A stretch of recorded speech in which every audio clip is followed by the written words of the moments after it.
Bea, selamat pagi pemirsa. Baku dapat lagi dengan kita Aulia Dengah di Kawanwa Pagi edisi hari ini. Mari coba rangka informasi yang pertama. Pemirsa, simpati dengan korban gempa di Cianjur, Jawa Barat. Ada beberapa tuh mahasiswa di Ternate turun ke jalan. Ada backing penggalangan dana. Sejumlah mahasiswa turun ke jalan ikut melakukan penggalangan dana korban gempa bumi yang melanda Cianjur, Jawa Barat pada 21 November lalu. Penggalangan dana yang berlangsung pada Minggu malam 11 Desember ini difokuskan di depan Masjid Al-Munawar, Kota Ternate, Maluku Utara.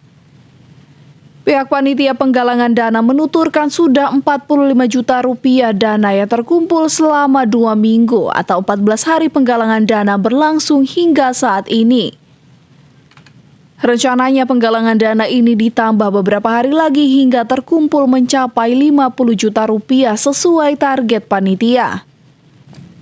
Di mana agenda galang dana juga bekerja sama dengan sejumlah organisasi nasional dan kemasyarakatan.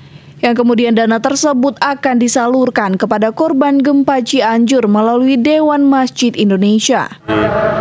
Dewan Masjid Indonesia Provinsi Maluku Utara, kemudian dari BKM Al-Munawar, kemudian ada dari Basnas Kota Ternate, ada kami, dan ada Mualaf Center Kota Ternate. Sudah terkumpul berapa Pak? Sampai hari ini kami sudah kumpul kurang lebih 45 juta dan insya Allah kami akan tambah lagi 1-2 hari waktunya. Kami target mungkin sekitar 50 juta akan kami langsung kirimkan ke Cianjur, Jawa Barat. Pihaknya berharap dana yang dikumpulkan dapat membantu warga Cianjur yang terkena bencana musibah. Dari Maluku Utara, Opik Syarifuddin melaporkan untuk Kawanwa TV.